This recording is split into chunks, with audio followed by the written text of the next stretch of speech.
Bus വാങ്ങിച്ചിട്ടുണ്ടെങ്കിൽ ഞങ്ങൾ ഇവിടെ ഇല്ലായിരുന്നു. ഞങ്ങള് മോളെ കുട്ടി ചോറ് കൊടുക്കാൻ പോയായിരുന്നു. വന്നപ്പോ ആണ് വന്നത്. ശരിക്കും മോഷണം പോയിരിക്കുന്നത് എത്ര പവന്റെ ആഭരണമാണ് മോഷണം പോയിരിക്കുന്നത്? 25 പവൻ എടുത്തിട്ടുണ്ടോ?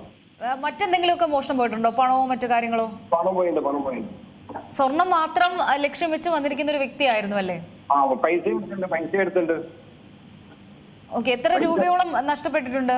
3 ലക്ഷത്തിന്റെ അടുത്തുണ്ടാവും. ഞങ്ങളുടെ നേരം ആദ്യം കണ്ട സ്ഥലത്തല്ല ഇങ്ങനെയുള്ള പൈസകളൊക്കെ ആദ്യം ഞങ്ങൾ സ്ഥലത്ത് ഈ ആൾമാരി മാത്രമേ എടുത്തുള്ളൂ വിചാരിച്ചു. പിന്നെ മറ്റേ ആൾമാരിൽ നിന്നും പിന്നെ വേറെ വെച്ച പൈസ ഒക്കെ അവൻ എടുത്തു. ഈ അടുത്ത വീടുകളിലൊക്കെ തന്നെയും ഇതുപോലെ മോഷണ ശ്രമം നടന്നിട്ടുണ്ടോ? അടുത്ത വീട് വെച്ചാൽ പറമ്പിൽ ബസാർ ചാൽത്തായ റോഡില് മോഷണ ശ്രമം നടന്നിട്ടുണ്ട്. മസൂദൻ, നിങ്ങളിപ്പോ പോലീസിൽ കംപ്ലൈന്റ് ചെയ്തിട്ട് എന്താണ് അവരുടെ ഭാഗത്തുനിന്നുണ്ടാകുന്ന ഒരു പ്രതികരണം? ഓന് കുഴപ്പമൊന്നുമില്ല. ഓല് നല്ല നിലയില് പിന്നെ അന്വേഷണം നടത്തുന്നുണ്ട്. നിങ്ങളെ ഇപ്പൊ എന്താണ് ഇപ്പൊ അറിയിച്ചിരിക്കുന്നത്? ഇപ്പൊ ഒരുപക്ഷെ ഇവര് കുത്തി തുറന്നാണോ കയറിയത്? എങ്ങനെയാണ് ഇപ്പോൾ നിങ്ങൾ വീട്ടിൽ ചെന്നപ്പോ എന്താണ് കാണുന്നത്? വീടിന്റെ ബാക്കിൽ കൂടെ വന്നതാണ്. വീടിന്റെ ബാക്കിൽ കൂടെ വന്ന് നമ്മളെ ഒരു ബാത്റൂം പുറത്തുണ്ട്. ആ ബാത്റൂമിന്റെ ഷീറ്റിന്റെ മുകളിലേക്ക് കയറി ഓപ്പൺ ടെറസിന്റെ മുകളിലേക്ക് കയറി അതിലെങ്ങനെ വന്നതാ. എന്നിട്ട് വാതില് തുറന്നു.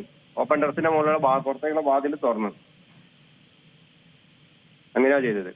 മസൂദൻ, അപ്പം ഇതൊരു അറിയുന്ന ഒരു വ്യക്തി ആയിരിക്കും എന്നുള്ളൊരു സാധ്യതകൾ നിങ്ങൾക്ക് സംശയമുണ്ടോ പലരെയും? ഞങ്ങൾ സംശയിച്ചില്ല. നമുക്ക് അറിയുന്ന ആളല്ല ഇയാള്. എനിക്ക് ഇയാളെ പരിചയമില്ല. പിന്നെ ആരോപണ ഇൻഫർമേഷൻ കൊടുത്തിട്ടുണ്ടോ നമ്മളിവിടെ ഇല്ല എന്നുള്ളത് അത് പറയാൻ പറ്റില്ല. ഏറ്റവും പുതിയ വാർത്തകളും വിശേഷങ്ങളും വിരൽത്തുമ്പിലറിയാൻ സീ മലയാളം ന്യൂസ് എല്ലാ ഡിജിറ്റൽ പ്ലാറ്റ്ഫോമുകളിലും ലഭ്യം.